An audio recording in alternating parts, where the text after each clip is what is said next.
안녕하세요. 오늘도 사야살롱을 찾아주셔서 감사합니다. 천안에 사는 50대 여성이에요. 얼마 전 저희 집 행운목에 꽃이 피었어요. 행운목에 꽃이 피면 좋은 일이 생긴다죠. 그래서인지 제 일상에 뜻밖의 행운이 찾아왔지 뭡니까? 이전까지 제 인생은 소위 말하는 이생망이었어요. 이번 생은 망했다 라는 의미죠. 그런데 글쎄 50이 넘은 지금에 끝난 줄 알았던 제 인생에 꽃이 활짝 핀 거예요. 30년 가까이 주변 사람들과 연락을 끊고 살았던지라 어디 자랑할 데도 없어서 이렇게 사연을 보내게 됐어요. 저는 아들 귀한 집 셋째 딸이에요. 위로는 언니가 둘, 밑으로는 어렵게 얻은 남동생이 하나 있어요. 사람은 태어나면서부터 자신의 자리를 가지고 태어난다는데 저에겐 그 말이 비껴갔나 봐요. 원치 않았던 딸 자식이 많아서 그런가 첫째도 아니고 둘째도 아닌 셋째인 저는 가족들의 관심을 받지 못했어요. 집안 어른들도 제 이름을 기억하는 사람이 없을 정도였죠. 네가 영철이냐 셋째냐 넷째냐? 이름이 뭐였더라? 경순이? 아니지, 정순이던가? 뭐더라? 뭐였는데? 대략 이런 식이었어요. 제가 정은이라고 말씀드려도 결국은 얘 아니면 너로 부르시더군요. 아니, 제대로 불러주지도 않을 거면서 이름은 뭐하러 물어본대요? 사람 괜히 서운하게 말이에요. 집안에서 관심받지 못하던 저는 밖에서도 투명인간 같았어요. 그렇다 보니 어느 순간부터 사람들한테 주목받는 게 오히려 더 부담스럽고 불편하게 느껴지더라고요. 그런데 20살 무렵 그런 저를 세상 누구보다 소중히 아껴주는 사람을 만나게 된 거예요. 바로 지금의 제 남편이죠. 남편과 저는 같은 직장에서 만났어요. 4살 위 남편은 샵 매니저였고 저는 갓 입사한 신입 판매사원이었어요.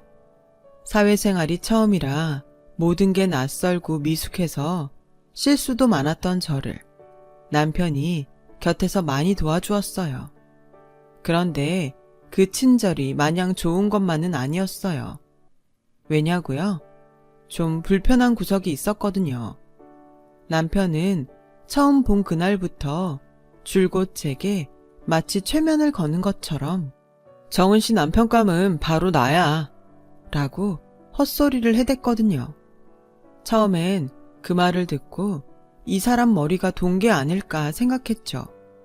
그런데 자주 그 말을 듣다 보니까 어느 순간 나 이러다 정말 이 남자랑 결혼하게 되는 게 아닐까 하는 생각을 하게 되더라고요. 지금 생각해보면 미친 짓이었지만요. 나중에 물어보니 남편은 처음부터 제가 자기 마음에 쏙 들었대요. 그래서 다른 남자 직원들이 채가지 못하게 미리 바리케이트를 친 거고요. 무모한 것 같았던 남편의 그런 노력은 얼마 뒤 빛을 발하게 되었어요. 고작 20살에 남자를 한 번도 사귀어 본 적 없던 저는 남편이 베푸는 일방적인 호의에 무방비 상태였어요. 넉넉하지 않은 집안에서 형제들에 치여서 사소한 것도 제대로 누려보지 못한 저로서는 특히나 더 그랬죠. 편의점에서 파는 슬러시도 남편 덕에 처음 먹어봤고 KFC에서 파는 주먹만한 비스켓도 남편이 사줘서 처음 먹어봤어요. 노래방도 그렇고요. 당시 서울의 노래방은 성신여대에 1호점이 생기고 이후 신촌 독수리 빌딩 근처에 2호점이 생겼는데 다행히 저희가 일하던 매장이 이대에 있어서 오픈날 남편 손에 이끌려 노래방에 가보게 되었어요.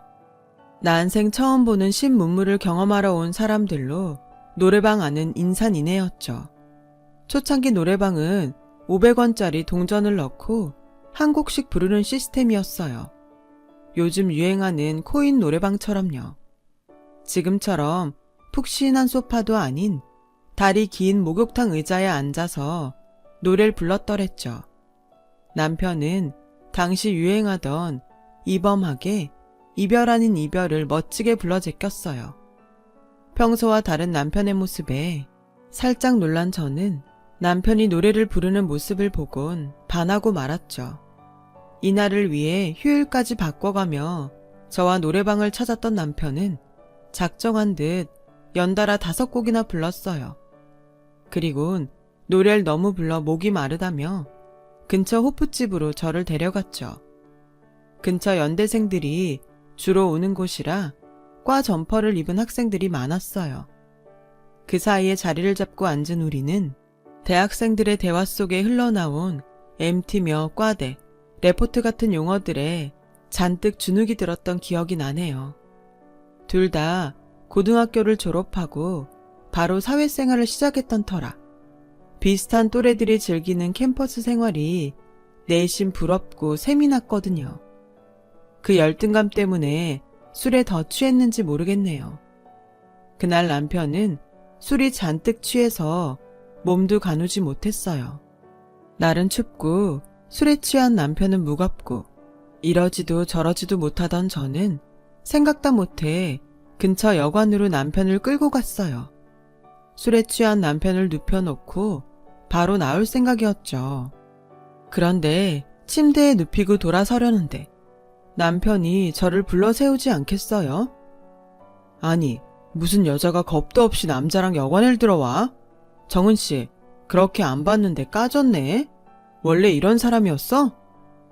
남편 말에 억울했던 저는 필사적으로 손사래를 치며 항변했어요. 그게 아니라 매니저님이 취해서 몸도 못 가누고 집도 모르는데 어떡해요. 그렇다고 우리 집에 데려갈 수도 없고 그리고 나 아무 짓도 안 했어요. 그냥 눕혀놓고 나가려던 참이에요. 그러자 남편은 억울한 마음에 울상이 된 저를 향해 심각한 표정을 짓더니 에이, 이렇게 된 이상 어쩔 수 없네. 이참에 둘이 사귀는 수밖에.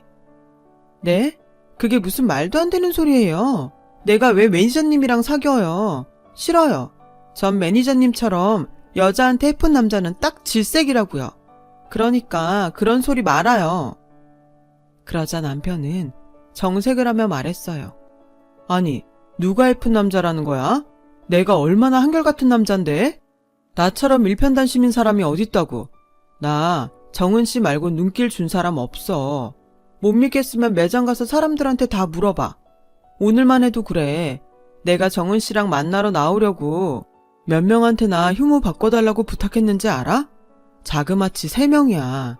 그런 정성도 모르고 어떻게 그러냐? 난 처음부터 정은 씨 하나만 봤어. 한눈에 내 짝이라고 생각했거든. 이건 농담 아니고 진심이야. 정은 씨, 그러지 말고 나랑 사귀자. 응? 지금 같으면 여들의 삶은 호박에 이도 안 들어갈 소리 같겠지만 그땐 어리고 순진해서 그 말에 넘어가고 말았어요. 나 좋다는 사람 정성을 생각해서라도 한번 만나보고 결정하자 싶었거든요. 그래서 남편과의 연애를 시작했어요. 남편이 직장 매니저다 보니 일적으로 많이 덕을 보게 되었어요. 저 편한 날에 휴무도 잡아주고 영업 외에 까대기 일도 빠질 수 있었죠. 그렇게 2년 넘게 비밀 사내 연애를 하던 우리는 남편이 다른 매장으로 스카우트 되면서 위기를 맞았어요. 눈에서 멀어지면 마음에서 멀어진다고 회사를 옮기고부터는 남편은 연락도 뜸하고 전처럼 살갑지 않았거든요. 그래서 이 남자가 나한테 벌써 질렸나 했는데 글쎄 느닷없이 프로포즈를 하지 뭐예요. 정은 씨도 알다시피 내가 형제가 좀 많아. 5남매 중 장남이거든. 시골에서 농사 짓고 계신 부모님의 줄줄이 달린 동생들까지 다 내가 책임져야 하는 식구들이야. 사실 부모님이 내 결혼을 서두르셔. 아무래도 내가 빨리 결혼해서 자리를 잡아야 장남 몫을 제대로 할 테니까. 그래서 정말 고민 많이 했어. 내 주제에 정은 씨한테 이런 말 해도 되나 싶어서 말이야. 근데 아무리 생각해도 다른 사람이랑 결혼하는 건 도저히 못하겠어. 난 정은 씨 아니면 안 되거든. 그래서 말인데 염치 없는 소린 건 알지만 나랑 결혼해 줄래? 저 역시 형제 많은 집에서 자라 첫째의 고충은 익히 알고 있었어요. 저희 큰언니만 해도 살림 미천이라 불리며 집안에서 온갖 희생을 강요당하며 자랐거든요. 하물며 장남인 남편은 오죽했겠어요. 그 무게를 혼자 짊어지고 살았으니 불쌍한 사람이었죠. 의류 매장에서 일하면서도 정작 자신은 변변한 옷 하나 사입는 걸 본 적이 없을 정도로 남편은 본인한테 쓰는 걸 아까워하는 사람이었어요. 툭하면 시골집에서 걸려오는 돈 부탁 전화에 난감해하던 것도 한두 번이 아니었고요. 이직을 하게 된 가장 큰 이유도 바로 돈 때문이었어요. 남편은 시골에 계신 어머님 병원비를 마련하기 위해 배신자 소리를 들어가며 경쟁업체로 이직을 한 거였으니까요. 인기 만점 매니저에서 하루아침에 역적이 되면서까지 장남의 무게에 눌려 사는 남편이 안쓰러웠어요. 저라도 이 사람이 어깨에 짊어진 짐을 나눠지고 싶을 정도로요. 그래서 남편의 프로포즈에 덜컥 승낙을 하고 만 거예요. 며칠 뒤 집에 결혼할 사람이 있다고 말씀드렸더니 부모님께선 버럭 화를 내시더라고요. 누나가 돼서는 남동생 대학 등록금 벌 생각은 않고 결혼 타령이냐고요. 그렇게 결혼하고 싶으면 네가 벌어서 결혼을 하든 말든 알아서 하라더군요. 그 말이 어찌나 서운하던지 그래서 그 길로 집을 나왔어요. 나를 그저 아들 자식 키우는데 필요한 돈벌이로 생각하는 부모님이 그땐 정말 용서가 안 됐거든요. 어린 시절부터 가슴에 담아두었던 응어리가 그렇게 터져버린 거죠. 집을 나온 전 남편이 살던 사글세방에 들어가 동거를 시작했어요. 얼마 뒤 시골에서 아버님이 서울로 올라오셨더라고요. 며느리 자리를 본인 눈으로 확인하고 싶으시다면서요. 그리고는 그 좁은 단칸방에서 3일을 머물다 가셨어요. 저는 출퇴근 전후로 아버님께 진지를 차려드려야 했죠. 그리고 드디어 시골집으로 내려가시는 날, 아버님은 제 손을 꼭 잡으시며 그러시더라고요. 아가, 이 혼사는 네가 미치는 장사다. 그러니 지금이라도 마음 바꿔라. 네가 마음에 안 들어서가 아니라 네가 너무 아까운 아이라서 그런다. 너처럼 예쁘고 바른 애가 뭐가 아쉬워서 우리 집 맏며느리로 들어오려고 하니. 내 자식이지만 내 아들놈이 변변한 놈도 아니고 괜히 귀한 집 딸 데려다 고생만 시킬 게 뻔하다. 아직 나이도 어리니 나중에 후회 말고 다시 한번 생각해봐라. 내가 다 너를 위해 하는 말이야. 아버님, 혹시 제가 마음에 안 드세요? 나이가 어려서 못 믿어오신 거라면 제가 노력할게요. 아버님이 원하시는 맏며느리감은 아닐지 모르지만 최선을 다해보겠습니다. 그러니 헤어지란 말씀은 하지 마세요. 이미 동거까지 한 마당에 헤어지라는 소리를 듣고 보니 덜컥 겁이 나더라고요. 그래서 필사적으로 아버님을 설득하려 노력했어요. 그런 노력에 아버님도 결혼을 허락해 주셨고 아버님이 시골집으로 내려가신 이후 본격적으로 결혼 준비를 시작하게 됐어요. 결혼식은 본가에 내려가 하기로 했고 신혼집은 남편이 살던 사글세방에 차리기로 했어요. 혼수는 필요한 가전제품 몇 개 들여놓고 이부자리를 새 걸로 바꾸는 정도였어요. 아버님께서 예단은 필요 없다고 하셔서 남대문 시장에 들러 시부모님 한복만 준비했죠. 결혼식이 임박하도록 저희 친정에서는 여전히 제 결혼을 반대했어요. 사실 반대가 아닌 방관에 가까웠죠. 남동생이 고3이라 대입학력고사를 준비하고 있어서 부모님은 애 공부에 방해된다고 집에도 오지 말라고 하셨거든요. 결국 친정 부모님한테 제대로 결혼 허락도 못 받은 채 식을 올리게 되었어요. 결혼식을 시댁이 있는 시골집에서 전통혼례로 치르기로 해서 엄마는 남동생을 챙기느라 못 오시고 아빠랑 큰언니만 참석을 했어요. 언니는 시댁을 둘러보더니 한숨을 쉬더군요. 사실 저도 울고 싶은 심정이었죠. 쓰러져가는 오막살이에 흥분의 식구처럼 방마다 주렁주렁 아이들이 들어 앉아 있었거든요. 형편이 어렵다는 건 알았지만 이렇게 찢어지게 가난한 줄은 몰랐어요. 하지만 그보다 더 놀랐던 건 남편의 형제들이었어요. 남편이 제게 자신을 오남매 중 장남이라고 했는데 가보니 글쎄 형제가 넷이나 더 있더라고요. 총 9남매였어요. 여기저기서 뛰어나오는 시누이들과 시동생들 때문에 정신이 없었어요. 그제야 왜 아버님이 저한테 결혼을 다시 생각해보라고 하셨는지 이유를 알 것 같더라고요.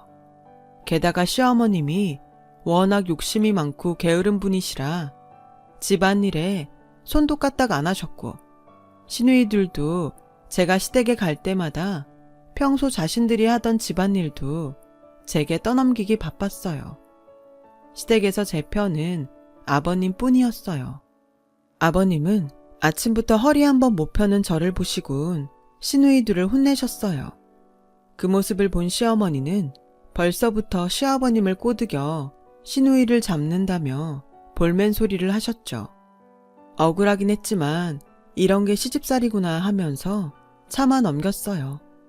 그 후로 30년 가깝게 형제 많은 집 맏며느리로 살아오면서 결혼 이듬해 세상을 떠나신 시어머니 대신 그 많은 시누이들과 시동생 시집 장가를 보냈지만 형제들 누구 하나 저에게 벗어난 짝 사주는 사람이 없었어요. 의례 맏며느리가 해야 할 몫인 것처럼 받아들이는 분위기였죠. 처음부터 바라고 한 일은 아니었지만 고맙다는 말 한마디 안 하는 모습에 점점 정이 떨어졌어요. 그런데 그 정점을 찍는 일이 벌어지고 만 거예요. 아버님이 밭일을 하시다 중풍으로 쓰러지시자 형제들이 하나같이 아버님 수발을 제게 떠넘기지 뭐예요. 그간 아버님과의 정을 생각해서라도 제가 병수발을 들 생각이었지만 그래도 엄연히 자신들 부모인데 피 한 방울 안 섞인 저한테 당연한 듯 떠넘기는 건 말이 안 되죠. 그래서 다들 모인 자리에서 한마디를 했더니 글쎄 언니 솔직히 언니가 우리 집에 와서 한 게 뭐 있다고 그래요? 큰오빠랑 언닌 서울에 산다는 핑계로 명절이나 제사 때나 집에 왔었지. 언제 시집살이라도 한 번 한 적 있어요? 언니처럼 편하게 살아온 여자가 또 어디 있다고 생색은? 누가 보면 언니가 우리 식구 먹여 살린 줄 알겠네요. 둘째 시누이가 눈을 흘기며 그러더군요. 맞아요. 저는 그동안 서울에서 사느라 시골에 계신 시아버님을 제대로 돌봐드린 적이 없어요. 옷가게 운영하며 집안 살림하는 것도 힘든데 본가를 떠나 서울로 올라온 8이나 되는 시동생들까지 챙기느라 여력이 없었거든요. 자기도 결혼 전까지 우리 집에서 5년을 살아놓곤 저런 소리를 하네요. 그때였죠. 철없는 막내 시동생이 킬킬대며 그러더라고요. 그러니까 처음부터 은숙 누나랑 결혼했으면 좋았잖아? 그 누난 집도 부자라서 이럴 때 아빠 간병인도 턱턱 붙여줬을 텐데.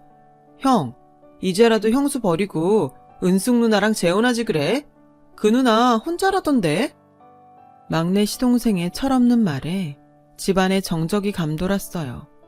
그런데 이상한 건 남편의 눈빛이 미묘하게 떨리더란 거예요. 마치 뭔가 감추고 있는 사람처럼요. 수십 년을 한 입을 덮고 산 제가 그걸 놓칠 리 없었죠. 그 일이 있고 며칠 뒤 저는 아버님 병상에 간병인을 붙여놓고 남편의 뒤를 밟았어요. 그날은 남편이 친구들과 골프 약속이 있다던 날이었어요. 수원에 있는 골프장에 간다던 남편은 아침 일찍 집을 나서서는 춘천으로 향했어요. 그리고 춘천역 주차장에 차를 세우곤 2층 플랫폼으로 향했어요. 뒤따라 계단을 오르려는 그때 남편이 웬 여자의 어깨에 팔을 두른 채 다정히 내려오고 있지 뭐예요? 순간 숨이 턱 막히는 게 다리에 힘이 쭉 빠지더라고요. 꿈에도 생각하지 못했던 남편의 외도에 그간 살아온 시간들이 쓰레기통에 처박히는 기분이 들었어요. 하지만 이대로 허탈감에 빠져 있을 수만은 없었어요. 그래서 휴대폰을 꺼내 동영상 모드를 눌렀어요. 그날 남편은 그 여자와 함께 천평대 밀대를 돌며 연인들처럼 데이트를 즐기더군요. 그리고는 시내 닭갈비집에 들러 늦은 점심을 먹곤 인적 드문 곳에 위치한 모텔에 들어갔어요. 하루 종일 저를 태우고 남편의 뒤를 밟아주었던 택시 기사님은 이참에 안까지 쫓아 들어가 증거를 잡자며 마치 자신의 일처럼 나서주었어요. 하지만 그러고 싶지 않더라고요. 그 더러운 사진 한 장 찍겠다고 내 마지막 자존심까지 버리고 싶진 않았으니까요. 그래서 그 길로 차를 돌려 아버님이 계신 병원으로 갔어요. 집엔 아이들이 있어서 제대로 울 수 없었거든요. 그땐 그저 마음 놓고 울 장소가 필요했어요. 그래서 아버님이 계신 병원으로 택한 거였죠. 거기선 펑펑 운다 한들 사람들이 이상하게 보진 않으니까요. 아버님 침상에 얼굴을 묻고 한참을 울었어요. 그러다 문득 아이처럼 곤히 잠들어 계신 아버님을 보자 오래전 그날 아버님께서 하셨던 말씀이 문득 떠오르더라고요. 지금이라도 늦지 않았으니 결혼을 다시 생각해보라던 그 말씀이요. 아버님, 그때 아버님 말씀을 따를 걸 그랬나 봐요. 그랬다면 이렇게 가슴에 한이 맺히진 않았을 거예요. 오늘 그이가 여자와 함께 있는 걸 봤어요. 저와 있을 땐 볼 수 없었던 환한 얼굴로 여자를 보며 웃더라고요. 30년 가까이 맏며느리로 살면서 한순간도 행복하지 않았다면 거짓말일 거예요. 그런데요, 아버님, 기억이 안 나요. 제가 정말 행복하긴 했는지 어쩜 이렇게 하나도 기억이 안 날까요? 어떡하죠, 아버님? 저 이제 못하겠어요. 그렇게 아버님 침상에 얼굴을 묻고 펑펑 울고 있는데 남편한테 전화가 왔더라고요. 시간이 몇 시인데 여자가 집 밖에서 뭘 하냐고요. 그 말을 들으니 머리 끝까지 화가 나더라고요. 자기는 지 아버지 병원엔 찾아올 생각도 않으면서 아침부터 여자랑 놀고 다니면서 어떻게 나한테 저런 소리를 할까 기가 막혔죠. 헤어질 때 헤어지더라도 추하게 끝내지 말자 싶어 참으려 했는데 불난집에 그 인간이 기름을 부은 거였어요. 그래서 전화를 끊고는 바로 업체를 수소문해서 남편과 아까 그 여자에 대해 알아봐 달라고 했어요.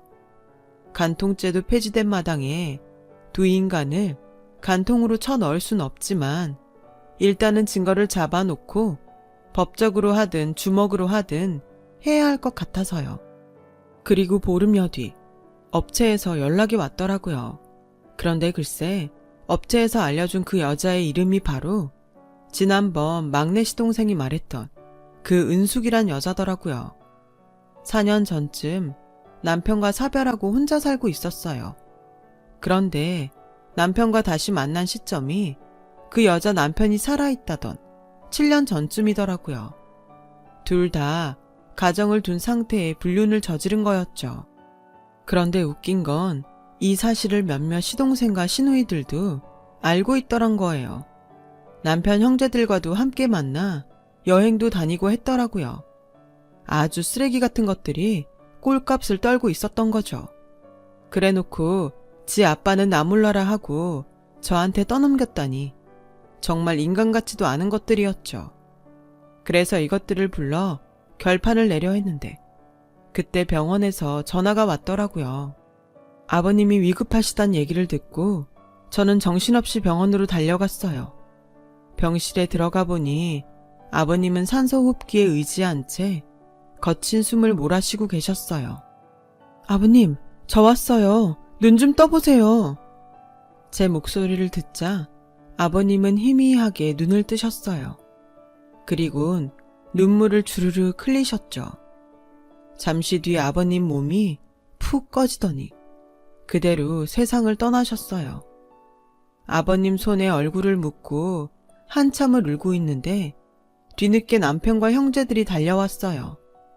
시동생과 시누이들은 아버님이 운명하셨다는 얘기를 접하곤 바로 허탈해하더라고요. 이때까지만 해도 저는 이들이 아버님 임종을 못 지킨 게 안타까워 그러는 줄 알았어요. 그런데 장례식 중에 친척들 얘기를 들어보니 그게 아니었더라고요.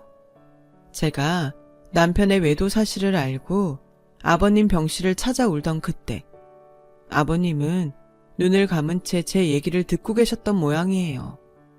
다음 날 당숙을 불러 당신 앞으로 된 땅과 집, 선상까지 제 앞으로 돌려주라고 하셨다더군요.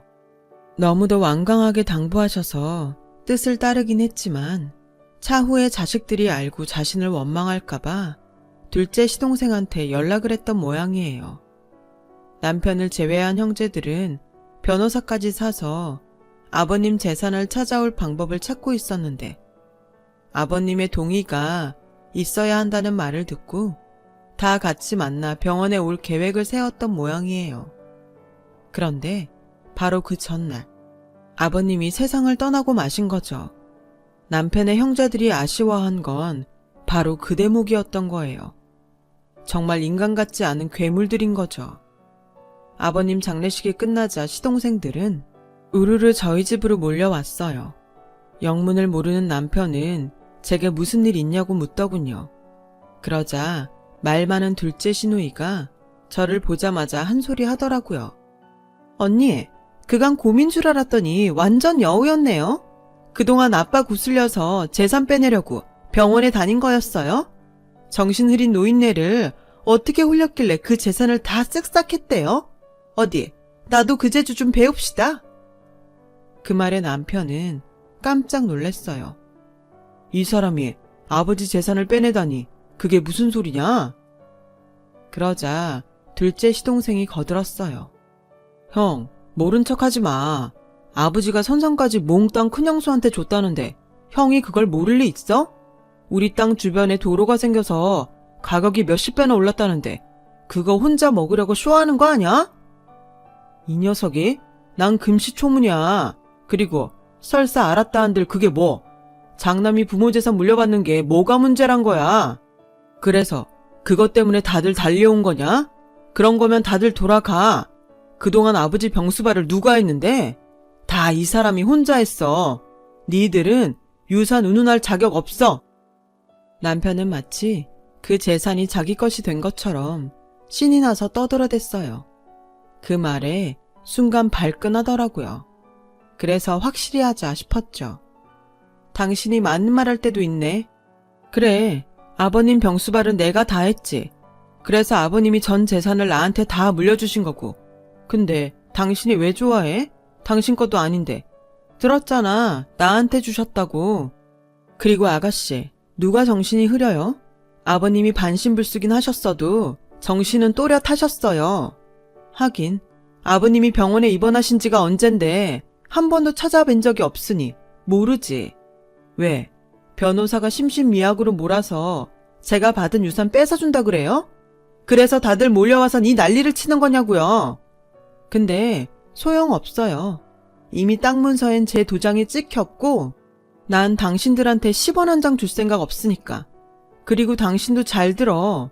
거기엔 당신 목도 없어. 첫사랑 못 잊어서 나 몰래 바람까지 핀 주제에 어디서 숟가락을 꼽아? 넌 유책 배우자로 나한테 이혼당할 준비나 제대로 하라고. 그리고 당신이 그토록 사랑한 그 은숙 씨도 소장 받을 준비하라고 해. 내가 위자료 청구 소송할 거니까. 뭘 그렇게 놀라? 내가 모르는 줄 알았니? 인간아, 손바닥으로 하늘을 가려라. 네가 더러운 짓거리 하고 다니는 거 평생 감출 수 있을 줄 알았니? 네 동생들도 다 똑같아. 병든 아버지는 나한테 맡겨두고 지 오빠 불륜너랑 희희낙낙 잘도 놀고 다니더라. 시아버님이 당숙한테 그러셨다더라. 당신이 자식을 키운 게 아니라 짐승을 키우신 것 같다고. 그래서 니네 형제들한텐 한 푼도 남겨주지 않으시겠다고. 되먹지도 않은 작것들 같으니라고. 그러자 납작 엎드려도 모자랄 남편이 얼굴을 붉히며 버럭 질렀어요. 이놈의 여편 내가 미쳤나? 누구 맘대로 네가 내 아버지 재산을 먹어. 그리고 나 은숙이 좀 만났다. 그게 뭐? 처가라고 하나 있는 게 사위 위할 줄은 아나 돈이 있길 하나? 비빌 언덕도 안 되는데 내가 그런 집 딸이 너한테 정이 들겠냐? 솔직히 처음부터 너한텐 정도 없었어. 애가 순진하고 착한 것 같아서 종갓집 며느리로 부려먹기 좋겠다 싶어서 널 고른 거야. 적어도 재산은 잘 지내줄 것 같았으니까. 친정에서도 내쳐진 게 어디서 큰 소리는? 지 부모한테도 사랑 못 받은 년이 누구한텐 사랑받겠냐? 주제도 모르고 까불지 말고 알아서 쥐 죽은 듯 살아. 뚫린 입이라고 잘도 떠들더라고요. 내가 왜 사랑을 못 받아? 널 낳아준 네 아버진 니들 구남매보다 내가 더 좋으시다더라. 오죽하면 니들 몰래 숨겨둔 땅이며 선상까지 다 나한테 주셨겠니? 아픈 부모 찾지 않는 자식 새끼들보단 당신한테 애틋한 며느리가 100배 1000배 낫다고. 땅이고 선산이고 다 나한테 주신 거 보면 몰라? 이래도 내가 사랑을 못 받았니? 기왕 이렇게 다들 모였으니 확실히 해야겠다. 나 너랑 더는 안 살아. 이혼할 거라고. 그리고 니들 어머님 대신 내가 니들 결혼식까지 치러주고 혼수며 예단까지 해준 거 기억은 하니? 나 그 고생을 하고도 이날 이때까지 니들한테 버선 한 짝 받은 거 없어. 버선은 무슨 고맙다는 말도 못 들었어. 그러고도 니들이 사람 새끼니? 하긴 부모가 쓰러졌다는데 코빼기도 안 보이는 것들인데 말해 뭐해? 그래서 니들한테는 일말의 동전도 아깝다는 생각이 들어서 그간 니들이 나한테 빼간 거 다 돌려받아야겠어. 그러니까 잘들 들어. 둘째, 셋째 도련님 장가 갈 때 나한테 전세금조로 돈 빌려갔었죠? 둘째가 3천, 셋째가 5천. 그거 당장 갚아요. 그리고 둘째, 셋째, 다섯째 아가씨는 혼수 준비하면서 가전제품이며 이불 세트, 신혼여행 항공권까지 내 카드로 긁은 거 기억하죠? 결혼한 지가 언젠데 갚을 생각을 하네. 내 돈이 당신들 쌈짓돈인 줄 알아요? 당신들이 당신들 오빠 동생이지 내 동생들은 아닌 거잖아. 내가 시간 지났다고 잊을 거라 생각하는 모양인데 어쩌지? 내가 다른 건 몰라도 장부기재는 기가 막히게 하는 편이라서 말이야. 20살 무렵 당신들 오빠한테 죽어라 배운 덕에 누락 없는 장부기재. 그게 내 특기거든. 장부에 다 적어놨으니까 하루 속히 상환하도록 해요. 곧 남이 될 사이니까. 다들 각자 빌려간 돈, 카드값 이달 말까지 내 계좌로 입금해요. 저는 할 말을 마치고 방으로 들어가 문을 닫았어요. 제가 방으로 들어온 뒤에도 거실에선 남편과 형제들이 고성을 지르며 서로들 싸우더라고요. 그러거나 말거나 이젠 저와는 상관없는 인간들이니 알 바 아니죠. 얼마 뒤 저는 남편과 이혼을 했고 아버님이 주신 땅 중 가격이 많이 오른 일부를 팔아서 천안에다 아이들과 살 집을 마련했어요. 남편과 이혼하면서 재산 분할한 것과 남편과 상간녀한테 받은 위자료는 아이들을 위해 묵혀두었고요. 그동안 남편 형제들한테 빌려준 돈과 카드값은 다달이 분할 상환해서 받고 있어요. 남의 돈 쓸 때는 하찮은 돈처럼 생각하더니 갚으려니 그게 얼마나 큰 돈인지 실감이 가는 모양이에요. 매달 제 날짜에 붙이는 적이 없을 정도로 말이죠. 그리고 아버님 제사는 매년 저와 아이들이 지내고 있어요. 누구도 제 아버지 제사를 지내겠다는 인간들이 없었거든요. 차라리 잘 됐죠. 이렇게라도 감사한 마음을 전할 수 있게 됐으니까요. 한때는 내가 내 가족한테 사랑받지 못해서 타인에게도 사랑받지 못한 게 아닐까 생각했던 적도 있어요. 그런데 시간이 지나고 보니 원인은 내 자신이 나를 사랑하지 않았기 때문인 것 같더라고요. 그래서 앞으론 나 스스로 나를 사랑해 보려고 해요. 그래야 배신당하거나 후회할 일도 없을 테니까요. 제 사연을 들어주셔서 감사합니다. 여러분은 스스로 이미 다 훌륭한 분들이에요. 하루하루 행복하실 자격이 있는 분들이죠. 오늘도 행복하시고 늘 건강하세요. 여러분, 사연 댓글에 응원과 현명한 조언 부탁드려요. 좋아요와 구독은 저에게 큰 힘이 됩니다. 오늘도 좋은 일 가득하세요.